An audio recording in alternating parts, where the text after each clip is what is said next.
단 하루 만에 4천만 조회. 일본 사회가 발칵 뒤집혔습니다. 그 중심엔 49세 무명 기자 스즈키 켄타가 있었습니다. 나는 틀렸다. 단 한마디 고백이 CNN, NHK, 그리고 한국까지 뒤흔든 순간. 평범한 기자의 양심은 어떻게 전 세계를 무너뜨린 걸까요? 지금부터 공개합니다. 구독과 좋아요 눌러주세요. 영상 제작에 큰 힘이 됩니다. 안녕하세요. 저는 스즈키 켄타입니다. 새벽 3시. 편집실 모든 불이 꺼진 사무실에서 저 혼자만이 컴퓨터 모니터와 마주하고 있었습니다.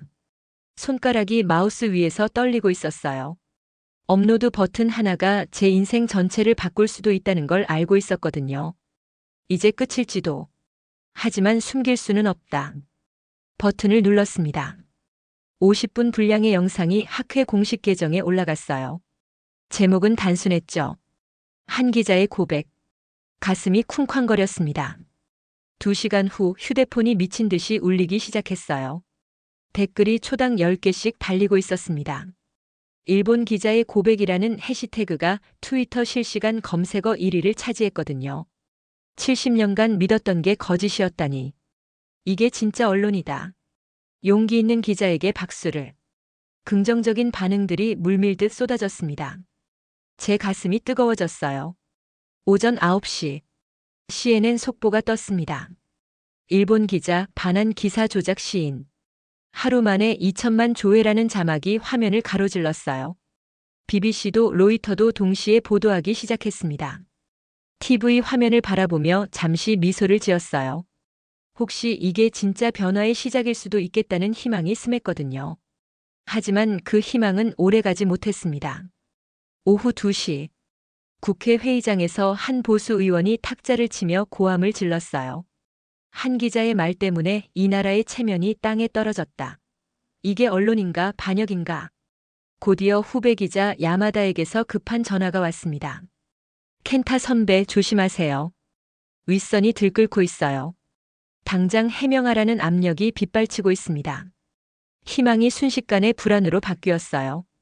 저녁 8시. 온라인은 완전히 두 개의 세계로 갈라져 있었습니다.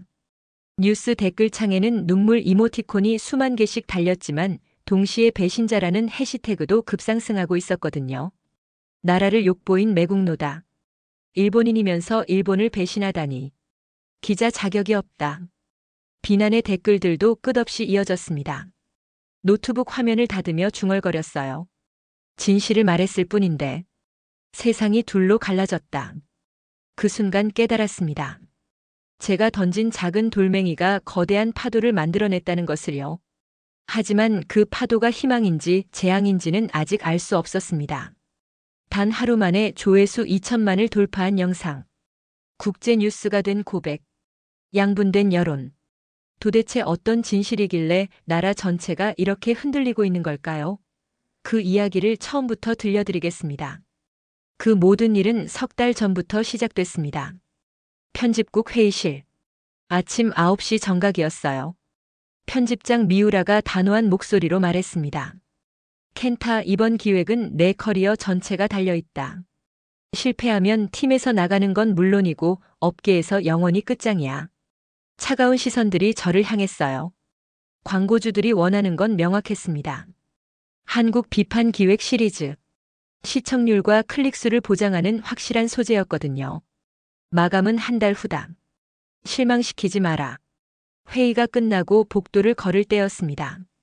후배 기자 사토가 제 팔을 잡으며 귓속말했어요. 선배, 이거 잘못 건드리면 진짜 잘려요. 근데 사토가 잠시 머뭇거리더니 목소리를 더욱 낮췄습니다. 사실 저 작년에 한국 출장 가봤는데 생각보다 괜찮았어요. 사람들도 친절하고 음식도 맛있고. 제 가슴이 한순간 두근거렸어요. 하지만 사토는 곧바로 표정을 굳히며 덧붙였습니다. 하지만 이 말 절대 밖에 새지 마세요. 누가 들으면 우리 둘 다 무너져요. 그 순간 등골이 서늘해졌습니다. 이틀 후 더 충격적인 일이 벌어졌어요. 제 책상으로 돌아왔는데 동료 기자 하야시가 제 보고서를 뒤적이고 있는 게 아니겠어요. 뭐 하는 거야? 하야시가 당황한 표정으로 물러서더니 냉소적으로 웃었습니다. 켄타 윗선에서 내 동향을 다 체크하고 있어. 조심하는 게 좋을 거야. 숨이 막혔습니다. 취재도 하기 전부터 이미 감시망이 쳐져 있었던 거예요. 그래도 기자로서 팩트는 확인해야 했습니다. 자료를 뒤지기 시작했어요. 공식 보고서들은 한국 비판 일색이었지만 실제 통계 수치들은 오히려 긍정적인 결과를 보여줬습니다. 관광객 만족도 85%, 재방문 의사 78%, 한국 제품 품질 평가 상승 곡선. 팩트를 덮고 그림만 팔라는 건가? 분노와 혼란이 교차했어요. 20년간 쌓아온 기자로서의 신념이 흔들렸습니다. 그날 밤 늦게 집에 돌아왔을 때였어요. 거실 테이블 위에 딸 유이의 그림 일기가 펼쳐져 있었습니다. 크레용으로 그린 제 모습 옆에 삐뚤빠뚤한 글씨로 이렇게 적혀 있었어요. 아빠는 진실을 말하는 기자예요. 그 글씨를 손가락으로 쓰다듬으며 중얼거렸습니다. 내가 이 아이 앞에서조차 거짓을 말해야 하나. 하지만 현실은 냉혹했어요. 집세 밀린 고지서가 쌓여 있었고 유이 학원비 통지서에는 빨간 글씨로 연체시 퇴원이라고 적혀 있었거든요. 다음 날 아침 편집장실에 불려갔습니다. 켄타, 진행 상황 어때? 아직 자료 수집 중입니다. 너무 깊이 파지 마. 우리가 원하는 건 복잡한 팩트가 아니라 시청자가 원하는 이야기야. 그 말이 가슴에 비수처럼 꽂혔어요. 결국 저는 선택해야 했습니다. 생계냐 양심이냐, 가족의 안전이냐 기자의 신념이냐. 그때만 해도 몰랐습니다. 이 선택이 나중에 전 세계를 뒤흔들 파문의 씨앗이 될 줄은 말이에요. 서울 강남의 작은 사무실. 오후 2시였습니다. 제 앞에 앉은 건 전직 일본계 기업 임원 다나카였어요. 그의 이력서는 화려했습니다. 도시바 소니에서 20년을 일한 베테랑이었거든요. 카메라를 켜고 질문을 던졌습니다. 일본 언론은 한국 산업이 과장됐다고 보도합니다. 동의하십니까? 다나카가 천천히 고개를 저었어요. 과장? 아니요, 기자님. 진실은 정반대입니다. 뭔가 이상했습니다. 제가 원했던 답이 아니었거든요. 다나카가 계속 말했습니다. 10년 전 일본이 가치 없다며 버린 반도체 공정 기술이 있습니다. OLED 증착 공정 말이에요. 본사에서는 수익성이 없다며 포기했죠. 제 펜이 멈췄어요. 하지만 한국 기업들이 그 기술을 인수해 특허를 걸고 되살려냈습니다. 지금 전 세계 스마트폰에 들어가는 디스플레이 기술이 바로 그겁니다. 가슴이 답답해졌습니다. 이건 제가 쓰려던 기사와 정반대 내용이었거든요. 다나카의 목소리가 떨리기 시작했어요. 나는 그 현장을 봤습니다.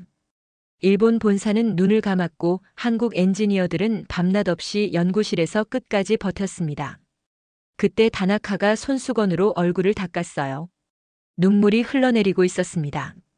그게 차이를 만들었죠. 저도 모르게 목이 메었습니다.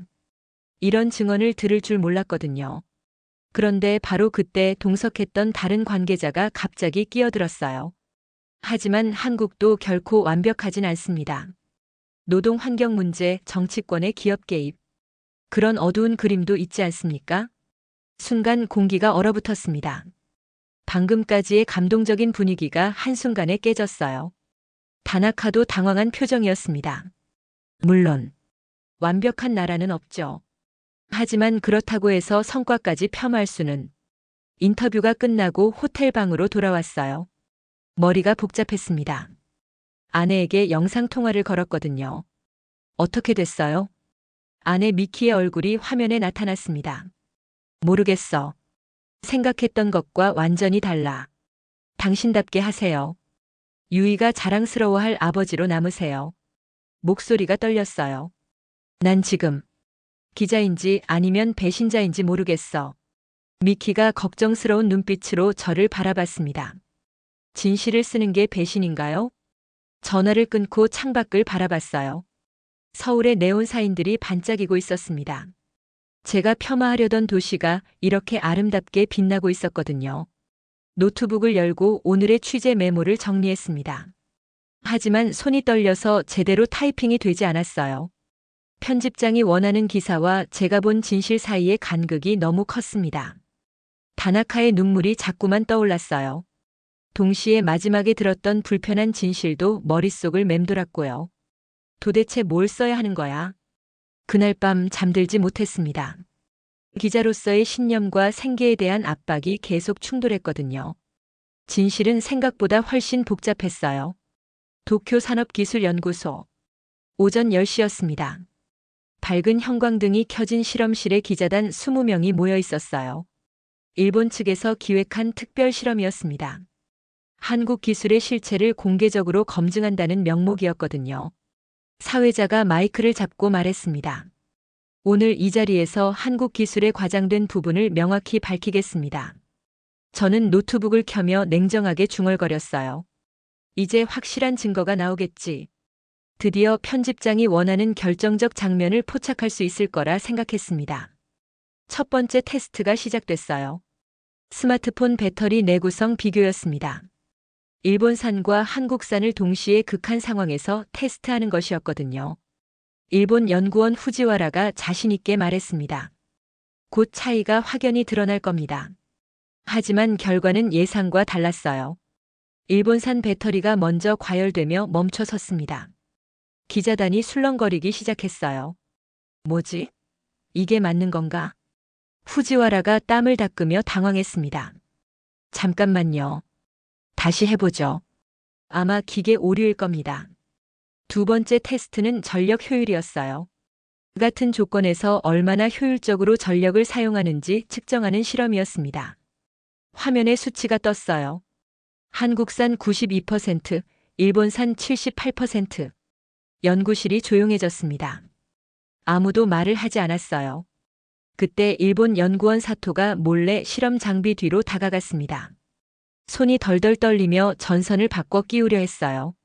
한국 연구원 김 박사가 날카롭게 외쳤습니다. 뭘 숨기려는 겁니까? 다시 해도 결과는 같을 겁니다. 순간 기자단의 카메라 플래시가 일제히 터졌어요. 사토의 조작 시도가 그대로 찍혔습니다. 현장이 아수라장이 됐어요. 취재 기자들이 즉시 SNS에 영상을 올리기 시작했습니다. 한국산 압도적 승리, 일본 연구소서 조작 시도까지라는 해시태그가 실시간 검색어 1위에 올랐어요. 댓글이 폭포수처럼 쏟아졌습니다. 이게 진실이구나. 조작하려다 들켰네. 부끄럽다. 몇 분 만에 수천 개의 댓글이 달렸고 국제 뉴스 사이트들도 속보를 내기 시작했습니다. 저는 그 순간 손에서 펜을 떨어뜨렸어요. 주저앉으며 절규했습니다. 팩트를 부정하면 우린 언론이 아니라 범죄자다. 침묵하던 다른 기자들이 서로를 바라보며 술렁거렸어요. 제 목소리가 연구실 전체에 울려 퍼졌습니다. 김 박사가 차분하게 말했습니다. 숨긴다고 진실이 사라지지는 않습니다. 그 말이 가슴에 비수처럼 꽂혔어요. 옆자리 기자가 휴대폰을 보며 중얼거렸습니다. 방금 올린 영상, 벌써 조회수 50만 넘어갔어. 저는 벽에 기대선 채 하늘을 올려다봤어요. 형광등 불빛이 너무 밝았습니다. 눈이 아팠어요. 실험실을 나서며 복도에 주저앉았습니다. 20년간 쌓아온 기자로서의 신념이 무너지는 소리가 들렸어요. 아니, 정확히는 거짓으로 포장된 편견이 무너지는 소리였습니다. 핸드폰이 미친 듯이 울렸어요. 편집장, 동료 기자들, 그리고 모르는 번호들까지. 하지만 받을 수 없었습니다. 지금 제겐 변명할 말이 하나도 없었거든요. 연구소 앞 벤치에 앉아 서울 방향을 바라봤어요. 제가 폄하하려던 그 나라가 이렇게 당당하게 실력을 증명하고 있었습니다. 그날 저녁 뉴스는 이 사건으로 도배됐어요. 전 세계 언론이 주목했습니다. 조작 시도까지 포함된 영상은 하루 만에 100만 조회수를 넘겼어요. 집에 돌아와서도 잠들 수 없었습니다. 김 박사의 말이 계속 머릿속을 맴돌았거든요. 숨긴다고 진실이 사라지지는 않습니다. 이제 더 이상 숨길 수도 부정할 수도 없었어요. 팩트가 모든 걸 말해주고 있었습니다. 편집국 심야. 벽시계가 11시를 가리키고 있었습니다. 저 혼자 남은 사무실에서 책상 위에 흩어진 원고를 붙잡고 앉아 있었어요. 머리가 터질 것 같았습니다. 이대로 내보내면 내 인생은 끝장이야. 그런데 뒤편에서 살금살금 발소리가 들렸어요. 돌아보니 동료 기자 사토가 제 책상 서랍을 뒤지고 있었습니다. 뭐 하는 거야? 사토가 당황한 표정으로 USB를 주머니에 넣으며 말했습니다. 아, 켄타. 늦게까지 고생하네. 그게 내 원고 초안이잖아. 미안해. 국장이 확인하라고 해서. 사토가 황급히 사무실을 나갔어요. 등골이 서늘해졌습니다. 동료마저 저를 감시하고 있었던 거예요. 다음 날 아침 9시. 편집국장실로 불려갔습니다. 국장 미우라가 책상을 3개 두드리며 고함을 질렀어요. 지금이라도 그 초안 버려. 안 그러면 넌 당장 해고다. 책상 위에 두꺼운 봉투가 놓여 있었습니다. 표지에 소송 예고장이라고 적혀 있었어요. 이게 뭡니까? 내가 그 기사 내보내는 순간 명예훼손으로 고발한다는 거야. 손해배상까지 물어야 할 거다. 숨이 막혔습니다. 협박이 현실로 다가왔어요. 오후 3시. 휴대폰이 울렸습니다. 모르는 번호였어요. 스즈키 켄타 기자죠? 차가운 목소리였습니다. 누구십니까? 정치권에서 일하는 사람입니다. 이번 방송건으로 연락드렸어요. 가슴이 뛰기 시작했어요. 그 방송이 나가면 내 가족도 무사하지 못할 거야. 손에서 휴대폰이 떨어졌습니다. 바닥에 떨어진 휴대폰에서 계속 목소리가 새어나왔어요. 아직 늦지 않았어. 현명한 선택을 하길 바란다. 전화가 끊어졌어요. 온몸이 떨렸습니다. 편집국으로 돌아오니 동료들이 웅성거리고 있었어요. 제 이야기를 하고 있는 게 분명했습니다. 후배 기자 야마다가 다가와 속삭였어요. 선배, 진실을 지켜야 합니다. 이게 기자의 사명 아닙니까? 하지만 옆에서 선배 기자 하야시가 고개를 저었습니다. 야마다, 너무 이상적으로 생각하지 마. 우리도 가족이 있어. 편집국이 두 파로 갈라졌어요. 진실파와 현실파로 말이에요. 회사를 위험에 빠뜨릴 수는 없어. 그럼 거짓말을 계속하자는 거야? 목소리가 점점 커졌습니다. 평소 조용했던 편집국이 아수라장이 됐어요. 저는 조용히 자리를 떠나 옥상으로 올라갔습니다. 차가운 바람이 뺨을 때렸어요. 그날 밤 다시 사무실에 혼자 남았습니다. 원고를 펼쳐놓고 한 장 한 장 찍기 시작했어요. 그러다가 다시 테이프로 붙였습니다. 또 찍고 또 붙이고. 도대체 뭘 해야 하는 거야? 절규했습니다. 숨기면 기자가 아니라 장사꾼이다. 사무실에 제 목소리만 울려 퍼졌어요. 창밖을 바라봤습니다. 도쿄의 불빛들이 반짝이고 있었어요. 저 불빛 하나하나마다 가족이 있고 꿈이 있고 진실을 알고 싶어하는 사람들이 있을 텐데. 핸드폰 화면에는 부재중 전화가 30통이나 쌓여 있었습니다. 편집장, 동료들, 그리고 또 모르는 번호들. 받고 싶지 않았어요. 지금 제겐 할 말이 없었거든요. 책상 서랍을 열어 딸 유이의 사진을 꺼냈습니다. 환하게 웃고 있는 유이의 모습을 보니 눈물이 났어요. 아빠가 뭘 해야 할까, 유이야? 사진 속 유이는 대답할 수 없었습니다. 하지만 그 순간 유이가 그린 그림 일기의 글귀가 떠올랐어요. 아빠는 진실을 말하는 기자예요. 가슴이 뜨거워졌습니다. 동시에 더 아프기도 했어요. 새벽 4시가 되어서야 집으로 돌아갔습니다. 유이와 아내는 깊게 잠들어 있었어요. 조용히 유이의 방문을 열어봤습니다. 천사처럼 자고 있는 딸의 모습을 보며 다짐했어요. 이 아이에게 부끄럽지 않은 아버지가 되어야겠다고. 도쿄 국제학회 발표장. 오후 2시였습니다. 100명이 넘는 청중이 자리를 가득 메우고 있었어요. 기자들, 교수들, 정부 관계자들까지 모여 있었습니다. 모두 제가 발표할 한국 비판 보고서를 기대하고 있었거든요. 발표장 입구에서 편집국장 미우라가 제 어깨를 붙잡았습니다. 한마디라도 잘못 뱉으면 넌 끝장이야. 차가운 경고였어요. 하지만 저는 이미 결심을 굳혔습니다. 연단에 올라서자 조명이 얼굴을 비췄어요. 카메라 5대가 저를 향해 있었습니다. 생중계 화면에는 실시간 시청자 수가 10만 명을 넘나들고 있었어요. 청중들이 노트북을 켜며 기대하는 눈빛으로 저를 바라봤습니다. 저는 손에 쥔 원고를 천천히 들어 올렸어요. 사흘밤을 새워 쓴 한국 비판 보고서였습니다. 그리고 그 원고를 갈기갈기 찢어 연단 옆 쓰레기통에 버렸습니다. 발표장이 술렁거렸어요.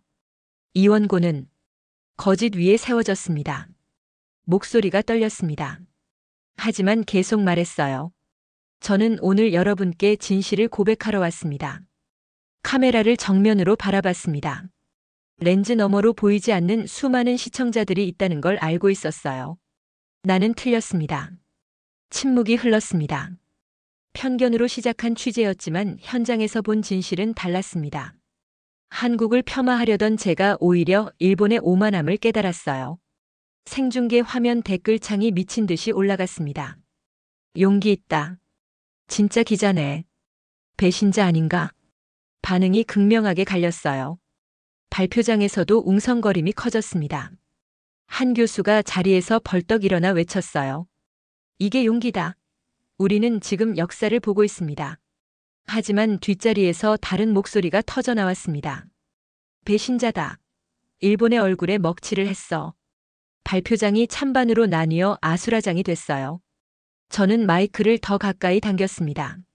시민들은 친절했고 기술은 뛰어났으며 문화는 아름다웠습니다. 이것이 제가 직접 본 진실이에요. 편집국장 미우라가 뒤에서 손짓으로 발표를 중단하라고 신호를 보냈어요. 하지만 무시했습니다. 저는 조회수를 위해 거짓을 퍼뜨리려 했습니다. 하지만 더 이상은 안 되겠어요. 목소리가 점점 단단해졌습니다. 아이에게 부끄럽지 않은 아버지가 되고 싶습니다. 기자에게 부끄럽지 않은 기자가 되고 싶어요. 발표장 한편에서 박수가 터져 나오기 시작했어요. 처음엔 드문드문이었지만 점점 커졌습니다. 학문은 언론은 진실 앞에서만 살아남습니다. 마지막 말을 마치자 발표장이 완전히 두 개로 갈라졌어요. 절반은 기립박수를, 절반은 야유를 보냈습니다. 연단을 내려오는데 다리가 후들거렸어요. 하지만 가슴은 이상하게 후련했습니다. 편집국장이 분노한 얼굴로 다가왔어요. 미쳤어?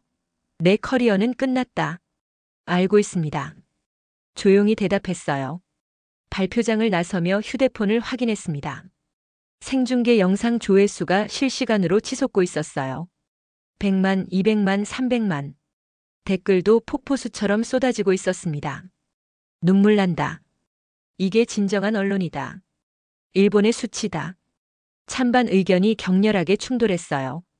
그 순간 깨달았습니다. 제가 던진 진실의 돌멩이가 이제 걷잡을 수 없는 파도가 되어 전 세계로 퍼져나가고 있다는 것을요. 돌이킬 수 없는 길을 택했지만 후회는 없었습니다. 발표가 끝난 지 1시간 만에 모든 게 달라졌습니다. 집으로 돌아가는 지하철 안에서 휴대폰을 확인했어요. 트위터 실시간 트렌드 1위에 일본 기자의 고백이 올라와 있었습니다. 댓글이 분당 100개씩 쏟아지고 있었어요. 70년간 믿었던 게 거짓이었다니. 진짜 용기 있는 기자다. 이게 진짜 언론이다. 동시에 비난도 거셌습니다. 배신자다. 나라를 욕보였다. 일본인이면서 일본을 배신했어. 지하철에서 내려 걸어가는데 거리 곳곳에서 사람들이 스마트폰을 보며 제 영상을 시청하고 있었어요. 어떤 사람은 고개를 끄덕이며 어떤 사람은 분노한 표정을 짓고 있었습니다. 편의점에서도 카페에서도 버스 정류장에서도 제 얼굴이 화면 속에서 반복해 나오고 있었어요. 오후 6시. 집에 도착하자마자 TV를 켰습니다. 모든 뉴스 채널이 제 이야기로 가득했어요. CNN 앵커가 말했습니다. 단 하루 만에 조회수 2,300만을 돌파했습니다. 이는 단순한 고백을 넘어 일본 사회의 민낯을 드러낸 역사적 순간으로 평가됩니다. BBC에서도 비슷한 분석이 이어졌어요. 한 기자의 양심 고백이 동아시아 전체의 담론을 바꾸고 있습니다. 그런데 일본 국내 반응은 완전히 달랐습니다. NHK 뉴스에서는 제 발표를 비판하는 목소리가 더 컸어요. 보수 성향의 논객들이 나와서 제 행동을 강하게 질타했습니다.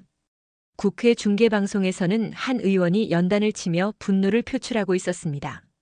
한 기자의 말 때문에 이 나라의 체면이 땅에 떨어졌다. 이것이 언론의 자유인가 아니면 반역인가? 다른 의원이 반박했어요. 진실을 말하는 게 반역입니까? 오히려 용기 있는 행동 아닙니까? 국회마저 찬반으로 갈라져 설전을 벌이고 있었습니다. 정치권 전체가 흔들리고 있었어요. 해외 언론들의 반응은 달랐어요. 프랑스 르몽드 신문이 일면 헤드라인을 뽑았습니다. 한 사람의 고백이 동아시아의 벽을 무너뜨렸다. 독일 슈피겔도 긴급 사설을 냈어요. 진실을 향한 용기가 편견의 장벽을 허물고 있다.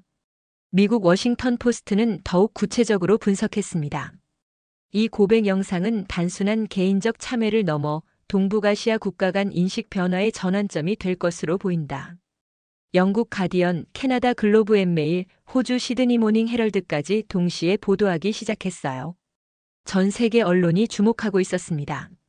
저녁 9시가 되자 조회수가 3천만을 넘어섰어요. 댓글도 100만 개를 돌파했습니다. 딸 유이가 학교에서 돌아와 말했어요. 아빠, 친구들이 아빠 영상 봤대. 어떤 친구는 멋있다고 하고 어떤 친구는 이상하다고 해. 유이는 어떻게 생각해? 아빠가 정말 용기 있는 것 같아. 나도 아빠처럼 진실을 말할 수 있는 사람이 되고 싶어. 가슴이 뭉클해졌습니다. 밤늦게 컴퓨터 앞에 앉아 댓글들을 읽어봤어요. 수많은 비난과 질타가 있었지만 진심 어린 응원도 많았습니다. 눈물이 납니다. 이런 기자가 있어서 다행이에요. 덕분에 저도 편견을 버릴 수 있었어요. 아이에게 이 영상을 꼭 보여주고 싶습니다. 한국에서도 반응이 뜨거웠어요.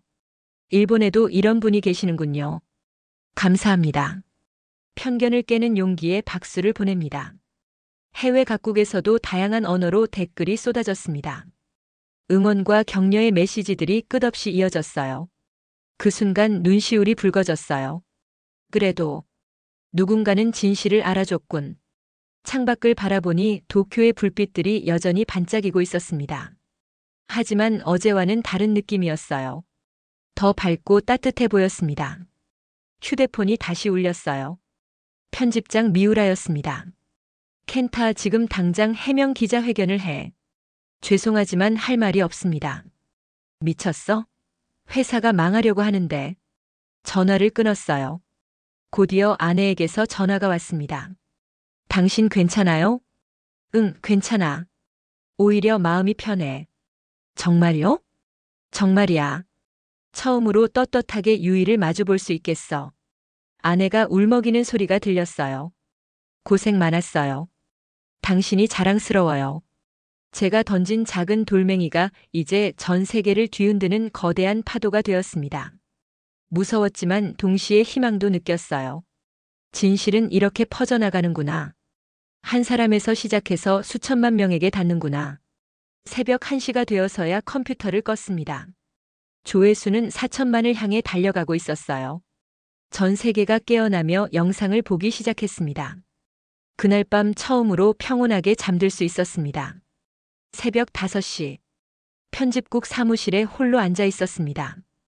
컴퓨터 화면에는 받은 편지함 알림이 999개를 넘어서고 있었어요. 손이 떨리며 첫 번째 메일을 열었습니다. 배신자. 일본 언론을 욕보였다. 얼굴이 굳어졌어요. 두 번째 메일도 비슷한 내용이었습니다. 세 번째, 네 번째도 마찬가지였어요. 하지만 10번째 메일은 달랐습니다. 대학 강의실 사진이 첨부되어 있었어요. 오늘 교수님이 당신 영상을 교재로 틀었습니다. 저도 기자가 되고 싶어졌습니다. 눈가가 붉어졌어요. 20번째 메일에는 고등학교 교실 영상이 첨부되어 있었습니다. 학생들이 제 영상을 본 후 토론하고 있었어요. 한 학생이 말했습니다. 부모님은 늘 한국을 무시하셨는데 저도 그게 당연한 줄 알았어요. 그런데 지금은 다르게 생각하게 됐습니다. 교실 전체가 조용해졌고 친구들이 고개를 끄덕이고 있었어요. 화면을 보며 깊은 숨을 내쉬었습니다. 오전 9시. TV를 켜니 해외 언론들이 동시에 보도하고 있었어요. CNN, BBC, 르몽드, 슈피겔의 헤드라인이 연달아 떴습니다.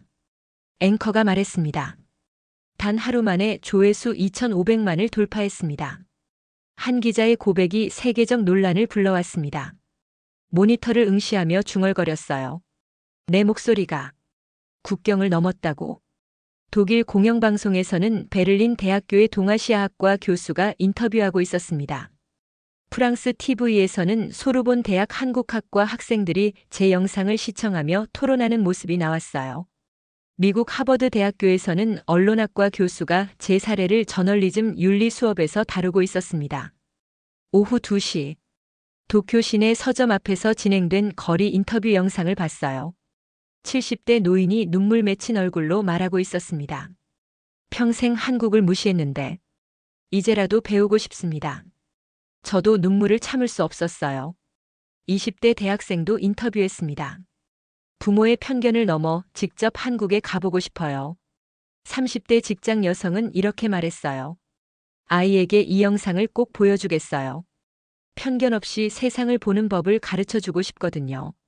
서울에서도 반응이 뜨거웠습니다. 한국 방송국들이 특집 프로그램을 제작했어요. 서울대학교 일본학과에서는 긴급 세미나가 열렸습니다.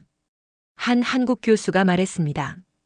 이것은 개인의 용기를 넘어 동북아시아 화해의 새로운 출발점이 될 수 있습니다. 저녁 8시. 조회수가 3천만을 돌파했어요. 댓글은 200만 개를 넘어섰습니다. 각국 언어로 번역된 제 영상이 유튜브, 트위터, 페이스북, 틱톡에서 동시에 확산되고 있었어요. 중국어, 영어, 독일어, 프랑스어, 스페인어 자막이 달린 버전들이 계속 만들어지고 있었습니다. 밤 11시. 편집국 불이 모두 꺼진 사무실에서 모니터 불빛만이 저를 비추고 있었어요. 마지막 댓글 하나를 읽었습니다. 당신 덕분에 세상을 다르게 보게 됐습니다. 고맙습니다. 목소리가 떨렸지만 단단했어요. 이제 두렵지 않다. 한 사람의 작은 양심이 세상을 흔들 수 있다. 창밖을 바라봤습니다. 도쿄의 밤하늘에 별들이 반짝이고 있었어요. 저 별빛처럼 제 고백이 어둠을 뚫고 누군가에게 닿았다는 걸 알 수 있었습니다. 휴대폰이 울렸어요. 딸 유이에게서 온 문자였습니다. 아빠 자랑스러워요. 친구들이 모두 아빠를 존경한다고 해요. 미소가 지어졌어요. 아내에게서도 문자가 왔습니다. 당신이 옳았어요. 유이가 커서도 이 순간을 기억할 거예요. 제가 던진 작은 돌멩이가 이제 전 세계를 감동시키는 거대한 파도가 되었습니다. 편견의 벽을 무너뜨리고 새로운 이해의 다리를 놓고 있었어요. 진실은 이렇게 퍼져나가는구나. 한 사람의 용기에서 시작해서 수천만 명의 마음을 바꾸는구나. 새벽 2시가 되어서야 집으로 돌아갔습니다. 조회수는 4천만을 향해 달려가고 있었어요. 문을 열자 유이가 거실에서 기다리고 있었습니다. 아빠 정말 용감해요. 유이를 꼭 안으며 말했어요. 유이야, 진실을 말하는 건 용감한 게 아니라 당연한 거야. 저도 아빠처럼 될 수 있을까요? 물론이지. 내가 더 멋진 사람이 될 거야. 그날 밤 20년 만에 가장 편안한 잠을 잤습니다. 양심의 무게를 벗어던진 해방감이 온몸을 감쌌어요. 꿈속에서도 전 세계 사람들의 박수 소리가 들렸습니다.